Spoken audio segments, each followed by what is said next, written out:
Hi, welcome to Golden Realty Group's channel. I'm Genevieve Golden. This is Amber Welsh and Mikayla Newsome. And they are both from Wood County Title and Rains County Title and owned by the same company. And they're here today to tell us about, well, how title works, right? Like, what do you guys do and why you do it? Right, the title insurance policies, right. Yeah. So a lot of people don't understand the process of when they buy a house. As a matter of fact, I was just explaining this yesterday. Once you get a contract on a house, then everything goes to the title company, and all the work behind the scenes that nobody knows about is done by these two ladies. Yes. And when you get a survey back that says it's not acceptable, it's because they're having your back. They want to make sure that you're taken care of.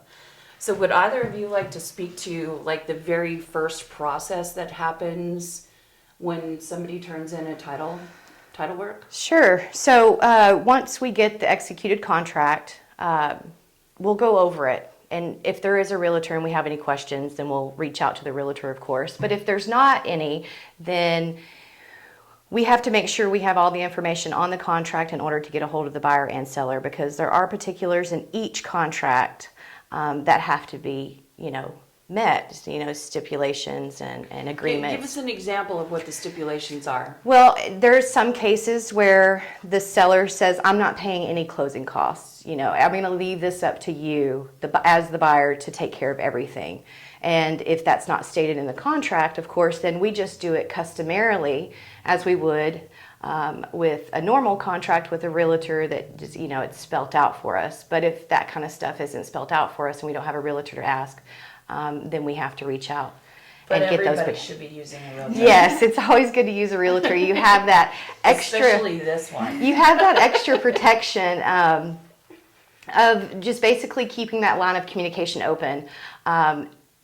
Fortunately, Mikayla and I, we have set hours. Now, there are times we have to come in early just to try to get files that we can't sleep figured out, or stay a little late to get something done for a closing the next day. But realtors honestly work 24 hours a day. So they're a really important part to have in this process.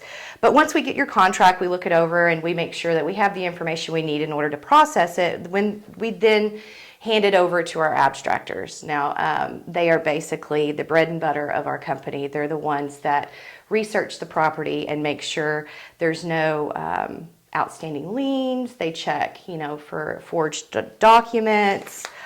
They go through everything.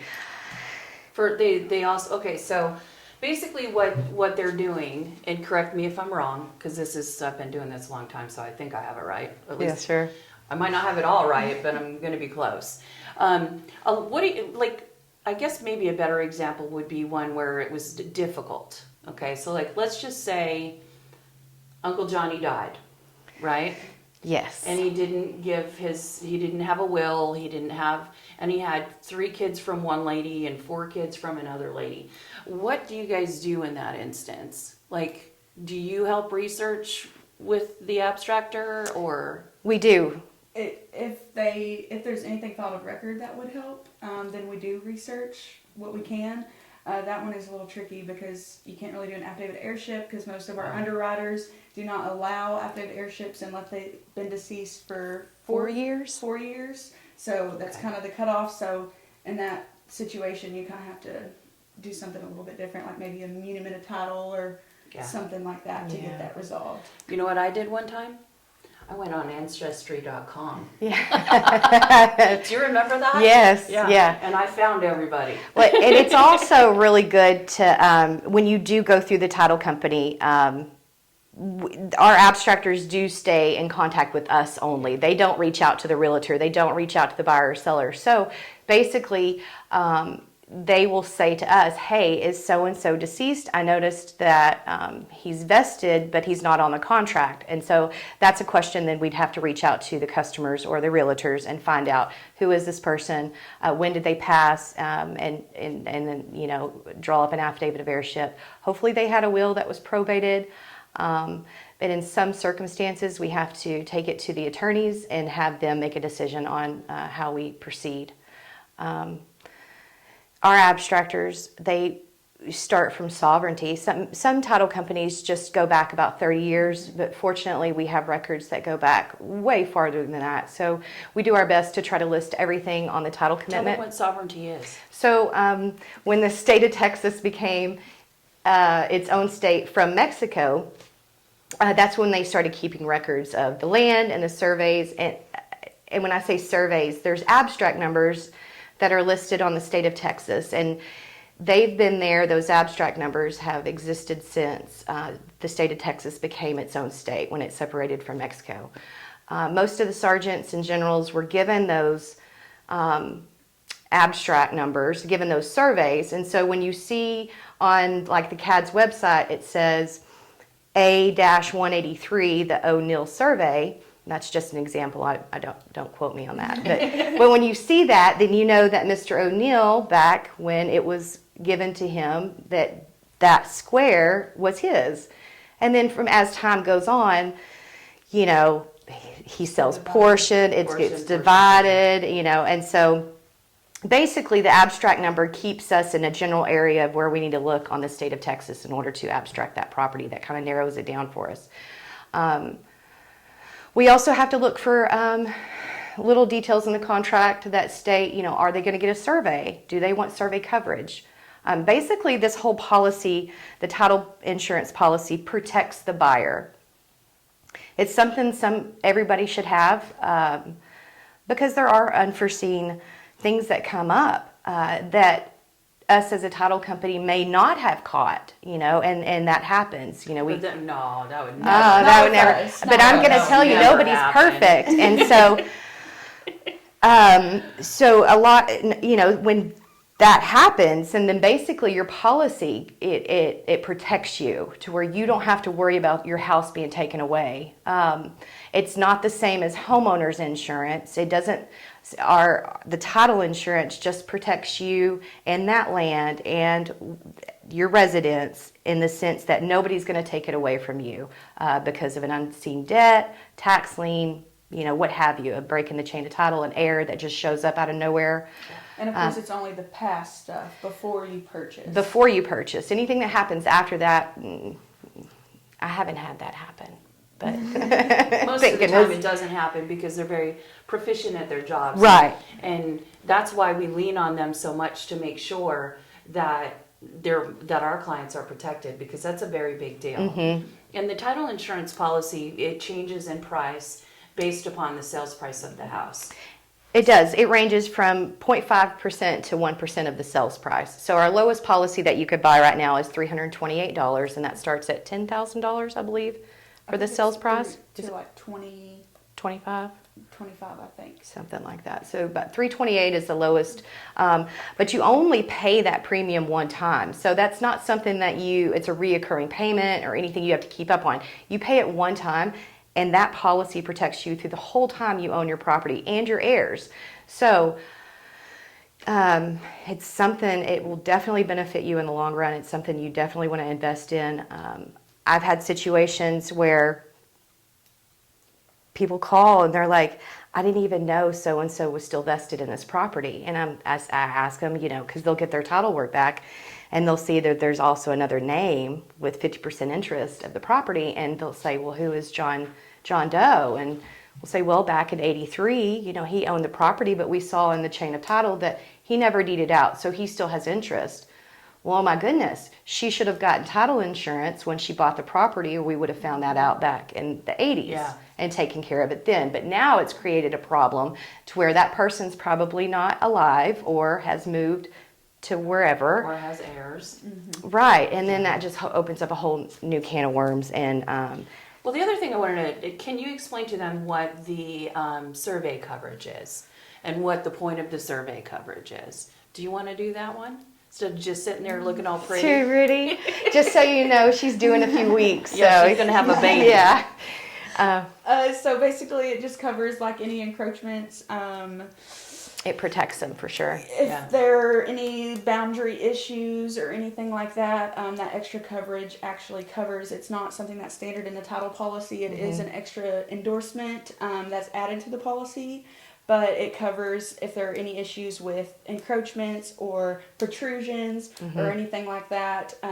Your policy will cover any issues that may arise from the survey. Just in case you don't know what an encroachment or an Protrusion. is say you bought a 1 acre tract of land and so did your neighbor. Well, he didn't get a survey, so he built his shed like 5 foot over your line, and so it covers for things like that. Yes. It does, yes. Or a fence that's built over the Yeah, property exactly. line. Or Right. anything like that. We've even had situations where they didn't want to get a new survey, and then they decided to build after they bought the property.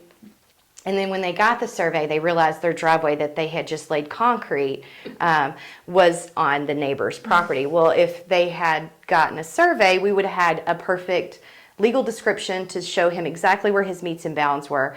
And that only happens when you get a new survey.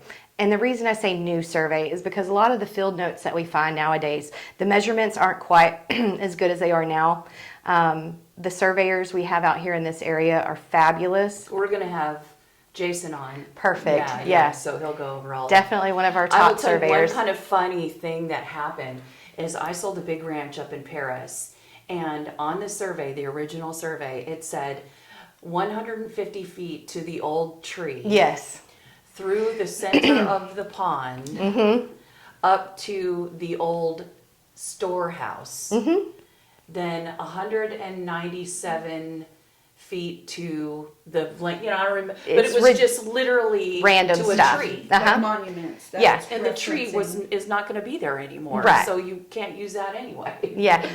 We thought it was funny though. Yes, and we've the Varas, Yes. and that happens a lot. So Varas before Texas, well, as Texas was becoming its own state, they used.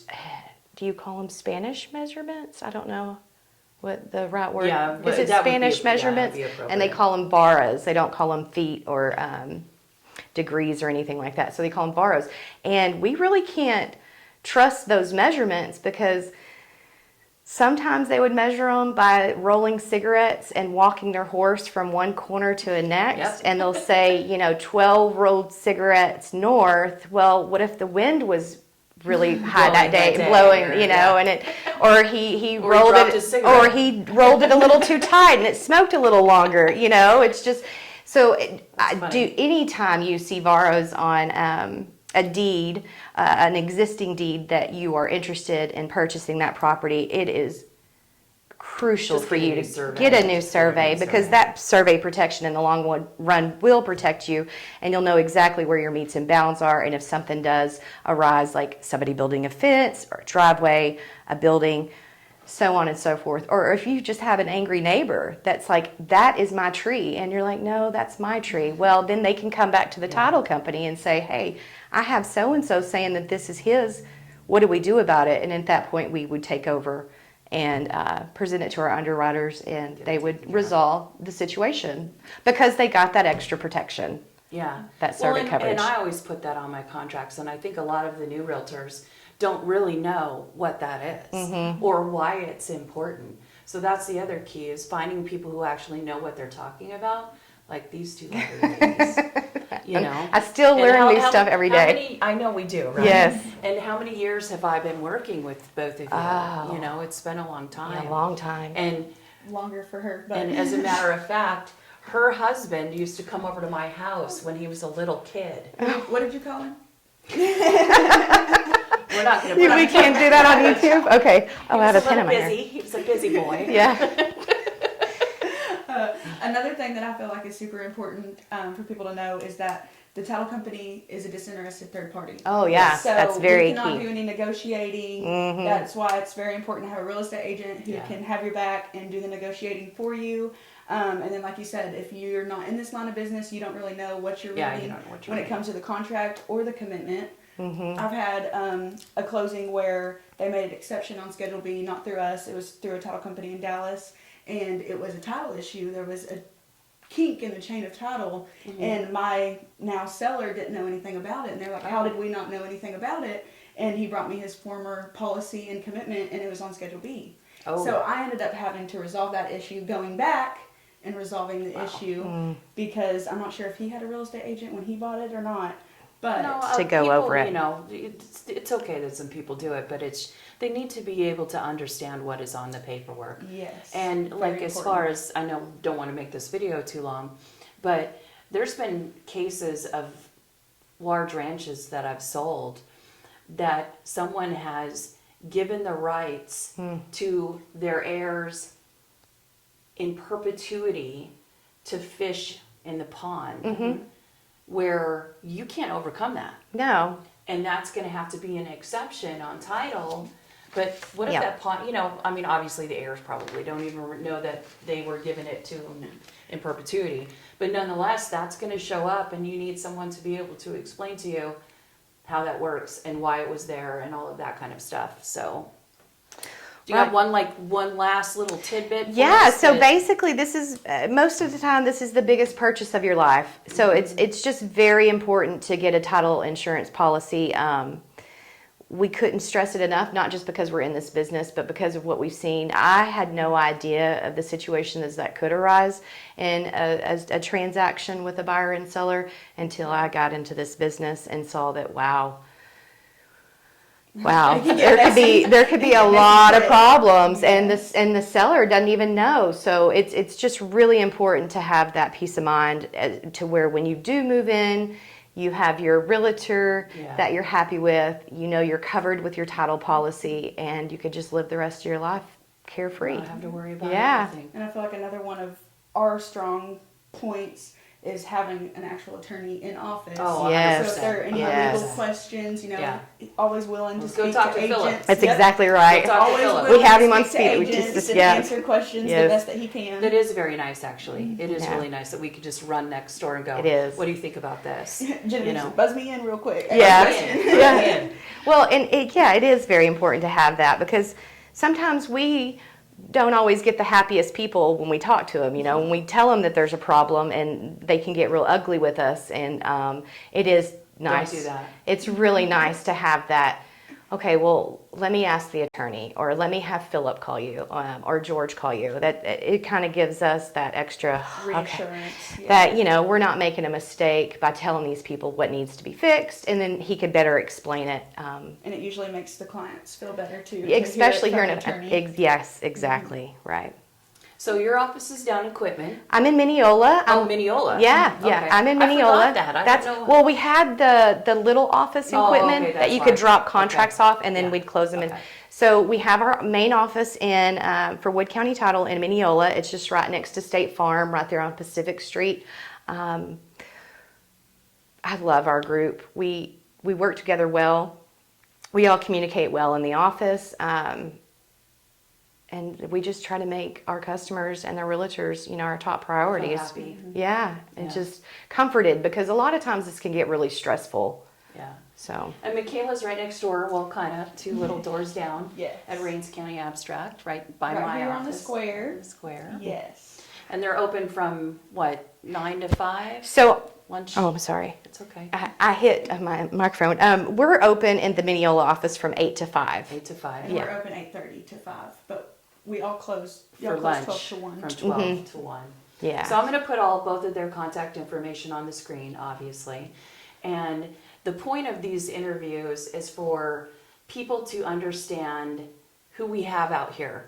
These wonderful human beings that work to make our lives better.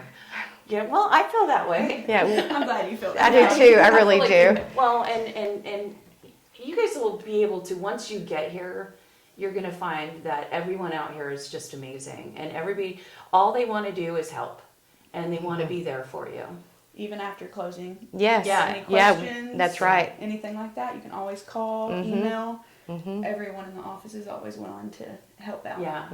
And you'll find that when you get, if you ever move here and if you're Yeah, already you here and you should. didn't Texas know is them, you should awesome. know them. Yes, we have So- so many people that come from out of Yeah. state, and they're like, everybody here is just so So nice. nice. Yeah. They say that all the time. I'm like, really? Well, that's great. Well, it's Texas. Yeah. So Yeah. we are nice. Southern hospitality. Yes, Yes. ma'am. Yes, ma'am. Well, I really appreciate you watching. If you are a local business and you want to be interviewed for the channel, just let me know. But I just thank you for so much for watching. And please like and subscribe. And I love you, and there's nothing you can do about it. Peace. Peace.